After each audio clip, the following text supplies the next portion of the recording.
right. Thanks so much for joining us, guys. I know a lot of people are at the beach, and I expected some of you in your beach attire, which I don't see any here, so I guess Corey's not here. I saw him in the hallway. When I was starting my fund, the first person I wanted to talk to was Rob, because he's a pioneer. He's one of the first to innovate and popularize alternatives to market capitalization weighting. And in doing so, he's certainly one of the reasons why we're all here. The ETF industry exists to bring these alternatives and innovations on market cap to investors. Rob is the past editor of the Financial Analyst Journal from 2002 to 2006. He's the author of over 130 journal articles in refereed journals, the winner of 8 Graham and Dodd Awards. He is the founding chairman of Research Affiliates, which has $170 billion in assets under management, managed through others. Rob, how is your assets under management managed through others? We have an unusual business model. Our business model is in the name of the company, Research Affiliates. We do research to better understand how markets function. We develop product ideas. We license those ideas through others so that we don't have to have a trading desk. We don't have to have a call center. And so we have $10 to $50 billion relationships with PIMCO, Schwab, Invesco, SSGA, and the list goes on. And it's a lot of fun. It's a way of focusing on what we do best and what I enjoy most. Great. Now, you're best known as the inventor of the fundamental index, a pioneer in smart beta, and a leader in global tactical asset allocation. Indeed, you've been called the godfather of both smart beta and global tactical asset allocation. When you reflect on your career, what are you most proud of? I think the thing I'm most proud of is sticking with having fun with ideas. I've always been curious. If there's a conventional wisdom that's widely accepted, my natural reaction is, oh, has anyone tested that? Often they haven't. And when you go and test it, sometimes it turns out to be true. Sometimes it turns out not to be true. And when it's not true, I publish an article showing the evidence. And one of the things that early in my career troubled me was people got angry when I published something that dispelled a widely held view. And odd as it sounds, it was halfway through my career I suddenly realized, oh, people build their career on this idea. So of course they're going to be angry. And at that point I started feeling more fun about exploring ideas. I mean, no one here would be angry at a challenge to a traditional idea, right? So now, 2 things have displaced COVID in the news cycle recently, the Ukraine war and soaring inflation. Let's explore the underreported aspects of both. How will the Ukraine war affect emerging markets, which has been one of your preferred places to invest in recent years? Well, it's interesting. Markets are priced based on narratives, and market prices move based on changes in those narratives. So one of the ironies in our business is that, firstly, narratives are usually true. They're true, but they're in the price. So they won't help you make money unless you can anticipate how the narrative will change. So we had the narrative that the tech giants were going to take over the world. We had the narrative that COVID lockdowns were going to lead to mass bankruptcies, which would mostly hit the value side of the market. We had the narrative that supply chain disruptions would destroy economies, especially emerging markets economies. And now you have narratives surrounding Ukraine, another emerging markets issue. And when you think about it, why what is happening in Ukraine and Russia, why should that have any bearing, long-term bearing, on Chile or Indonesia? So I view this as creating opportunities. Emerging markets have performed very badly this year, and yet one way to look at that, glass half full, is we've been given a chance to buy in at a cheaper price. We're in the only major business in the global macroeconomy where people hate bargains. When something gets cheap, they flee. When something gets expensive, they want more of it. Yeah, no, absolutely. And your own emerging market strategies were heavy on Russia. which the index companies have now. You're not supposed to say that. Sorry. Now, the index companies have written down those valuations to zero. What are the lessons you learned? Well, it's interesting. Over the years, Russia, based on a simple measure of yield plus historical growth rates in income for stocks, plus or minus any mean reversion towards historic norms of valuation, Russia's been cheap for the last decade. And when people asked me about it, I would counsel our models, yield plus growth plus mean reversion, don't have a Putin component. You've got an autocrat, a dictator, who loves to play games, shedding money and blood while messing with his neighbors. And that's missing from the model. Expropriation risk is missing from the model. Imagine sanctions are put in place and Putin unilaterally says, all foreign shareholders, your stock is now worth zero. So I would tell people there's a minus 100% risk, legitimately, and it's priced as a call option on the future profits that you're going to earn on Russian investments. It's not priced as a going concern. Viewed in that context, a modest allocation can make perfect sense. Well, lo and behold, we had expropriation not from Putin taking away the money, but through sanctions, making it impossible to sell Russian assets so that the index providers, MSCI, FTSE, and so forth, have all, early in March, marked Russia down to zero. Anything you own in Russia is carried as a value of zero. Now, it's probably not worth zero, but that's what it shows as. Our strategies, the RAFI strategies, and with PIMCO, the RAE strategies, all weight Russia according to the size of the economy, the size of the companies in the economy, and the market was discounting them big.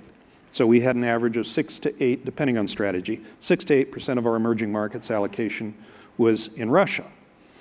And for MSCI and FTSE, it was about 2 to 3%. So we were overweight in a big way. Here's a shocker. Our strategies, RAFI and the RAE strategies, our emerging market strategies, beat the MSCI Emerging Markets Index last month, in a month when 6 to 8% of the portfolio was driven to zero. That's very impressive. And on a year-to-date basis, we're 4 to 6% ahead of the Emerging Markets Index, again, even with 6 to 8% of the portfolio driven to zero. Yeah, I think the value rotation is very real in emerging markets as well. So I think that's a good testament of that.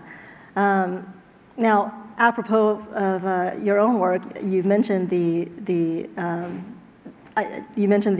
appropriation by dictators that could happen in emerging markets. So thank you for asking that. I want to expound on that just because of the stuff that we do. Obviously, tell us more about what you think about that. Sure. Totalitarian governments work against investors in two ways, and depending on the autocrat in charge, it's hard to know which is the more serious. The first is economic freedom is the best engine for economic growth. Autocrats tend to stifle economic freedom, some more than others. So you're going to get less growth than you would have with an economically free economy.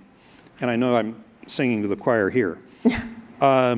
Secondly, expropriation. There is an easy way to expropriate shareholder wealth. It's called dilution. Now, best example I have of that is China. The Chinese economy in the last 30 years has grown 35-fold. Have share prices gone up 35-fold? No. They're priced about the same as they were 30 years ago, which means that if you invested in a diversified Chinese portfolio 30 years ago, you would have earned only the dividend distributions in the past 30 years. It's the only market in the world, other now than Russia, where that's true. So that's a form of expropriation that people overlook, the dilution effect. Yeah, absolutely. The MCHI China index by MSCI actually has returned almost zero, is approaching 0% return for the 30 years, or since 1992, since it's incepted. Yeah. So yeah, that's a very real, I think, drag on emerging markets as a whole as well. Do you have any other thoughts on emerging markets before we move on to the next question? Well, you're not allowed to brag, but I'll say her product is very cool. I mentioned RAFI and RAE performing beautifully this year and beautifully last year. I'm an investor in her fund, and it's beat mine. Oh, well. So I'm the master now? I'm just kidding. Well, we all know what Warren Buffett says, right? Investment success is not correlated to IQ. All right, so let's move on to inflation. Inflation just jumped to 8.5% in the last year. Is this transitory, headed back to 2% in the next year or two? And if not, how will it affect or impact capital markets? I've been vocal about inflation not being transitory, going all the way back to March of last year. One of my favorite economists, Savita Subramanian from B of A year ago March, coined the expression. She said, we're not going to see transitory inflation, we'll see transitory hyperinflation. She said inflation will rise to high single digits, if not a little higher, and then we'll settle back down.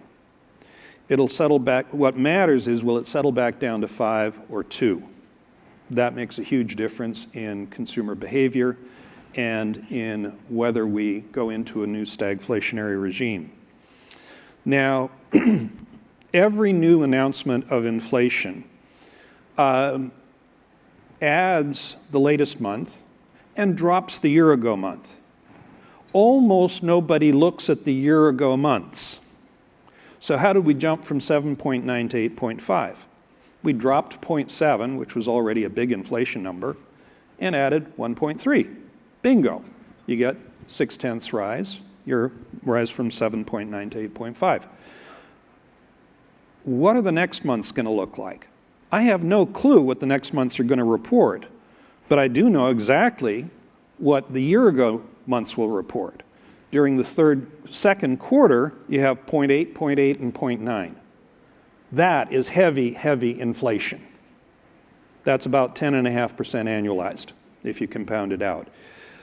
The high likelihood is that the inflation reports the next 3 months will be similar or lower, creating an illusion that inflation is moderating. What about the next quarter, the summer months? July, August, September, we're replacing 0.5, 0.2, 0.3.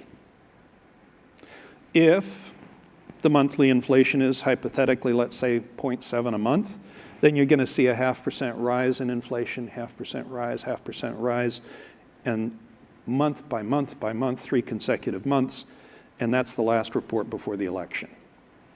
So while I'm not here to predict politics, I would say that the number one election issue is highly likely to be inflation, because while it's going to be softening in the second quarter, it's going to take off in the third quarter and likely go to new highs.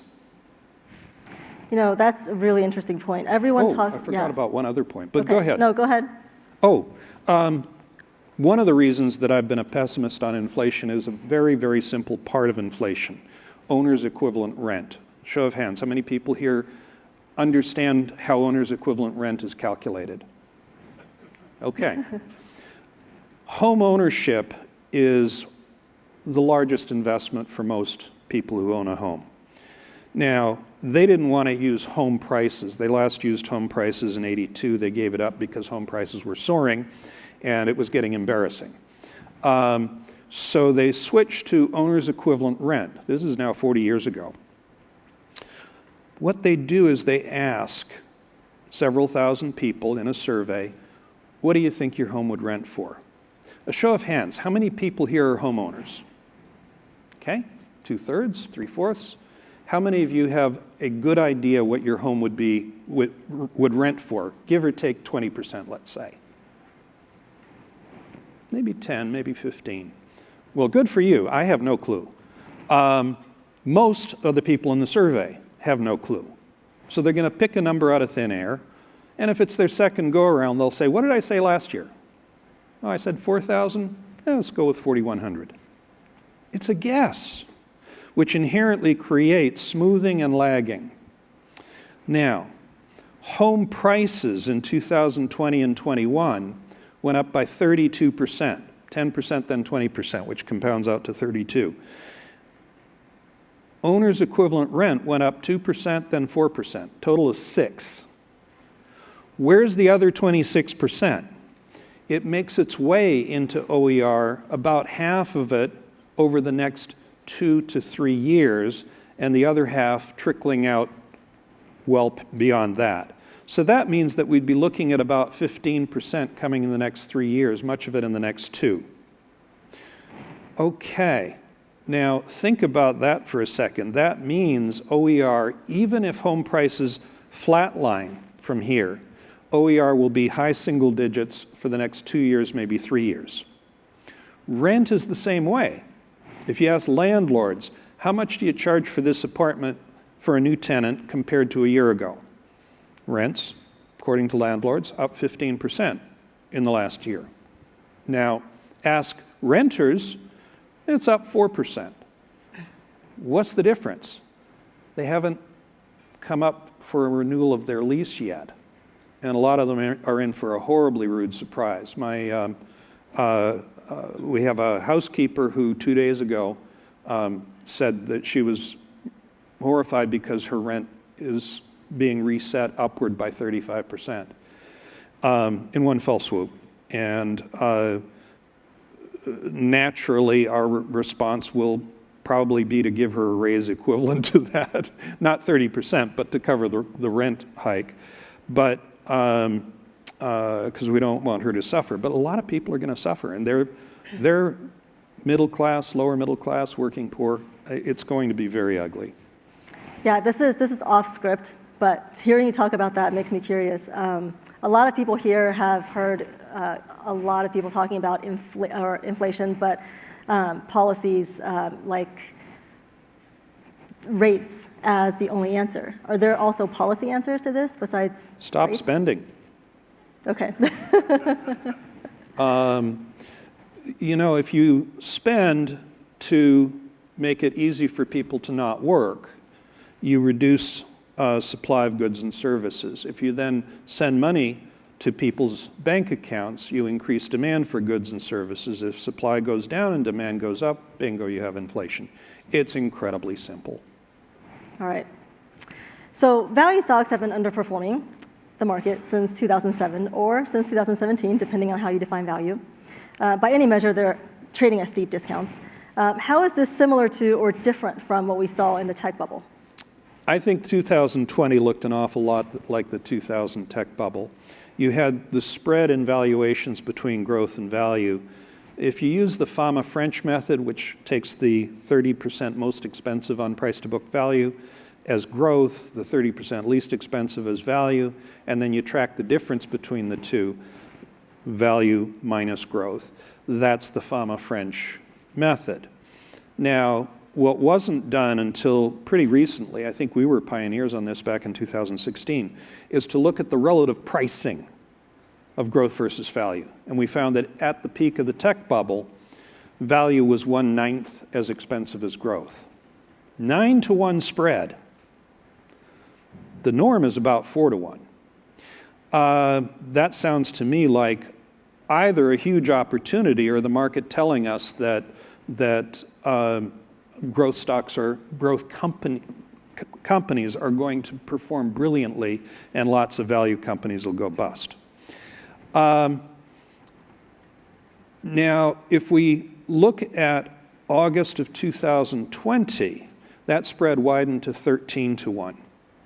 So it was actually 30% wider than it was at the peak of the tech bubble. That's extraordinary. I viewed that as an extraordinary buy. Most people viewed that as a reason to ditch value altogether.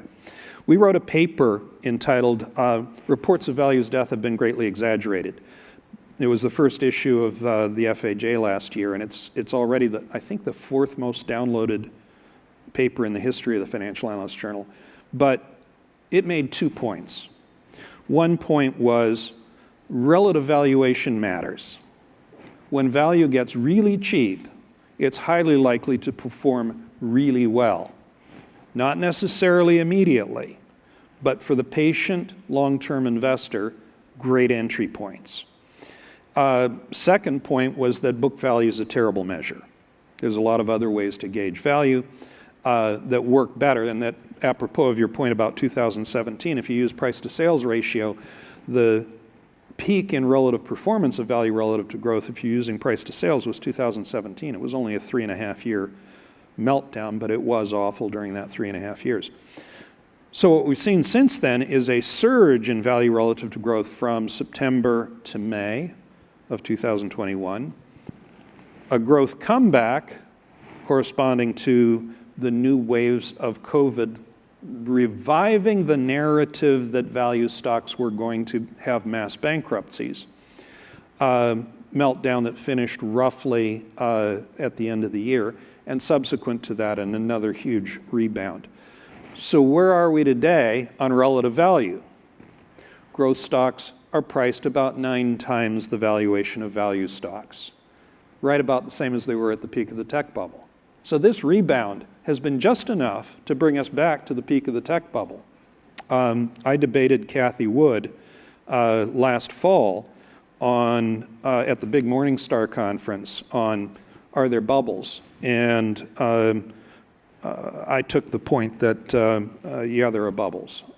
Went further, I said, we need a definition. A bubble is an investment where if you use, where you would have to use implausible, not impossible, but implausible growth assumptions for a valuation model to justify the current price. So I asked her, what's your valuation model basis for a $3,000 target for Tesla? And she said, well, it's going to grow 89% a year the next 5 years, and at the end of the 5 years, it'll be pari passu with today's FANG stocks. I'd been asked to play nice, so I didn't ask the logical next question, which is, what you're saying is it'll grow 25-fold in 5 years. Apple has grown 12-fold in 10 years of stupendous growth. You're saying that it'll grow twice as much as Apple in half as many years. I didn't say that, but I did think that. I think Cathie was here yesterday, actually. She made some similar kind of predictions for her returns going forward as well. Yeah. Now, how do you respond to the viewpoint that FANG Mag stocks have high margins and impenetrable moats, so therefore deserve their high valuations? You know, every time you've got a bubble asset, it's priced as a bubble because of a narrative. And there's truth in the narrative. These companies are massively disruptive, are changing industries all around them. They're doing wonderful things for all of us. They're amazing success stories, and I'm a huge fan of disruption. I think what they're doing is great. But you hear this in every bubble. There's a narrative for why this time is different. If you go back 40 years, back to 1980, and track the 10 largest market cap companies on the planet, what you find is that 7 or 8 of the 10 are gone from the top 10 list 10 years later. 8 or 9 of the 10 have underperformed the MSCI World Index, and those are your 10 largest holdings. Where were we in the year 2020? We had 7 of the 10 stocks were tech of some sort or another. Huge concentration, even more than the peak of the tech bubble. Where are we now? 9 of the 10 largest by market cap are tech companies of one sort or another. How did the list change? 3 have already gone off the list to be replaced with 3 new tech high flyers. Just fascinating to watch what's most popular and beloved evolve over time. And I think these tech companies are wonderful. Cisco was the world's largest market cap stock in the world in March of 2000. How's it done since then? as a business, it's done great. It's had 13% annualized growth for 22 years. As a stock, it's cheaper now than it was in March of 2000. So one last question on that. How do you view intangible value? Thank you for asking that. One of the key points of our Reports of Values Death paper was that book value is a terrible measure. If I spend $1,000 on a cheap desk, my book value goes up $1,000. If I spend $1 million on R&D, it's treated as an outright expenditure, money pissed away discretionarily for no purpose. Now, I don't invest in R&D without an expectation that I'm going to get my money back with some profit over a reasonable span. So let's suppose you take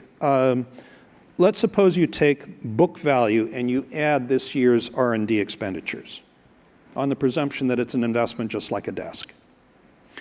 Let's suppose you then amortize that out over the next 10 years, just like you do with a desk.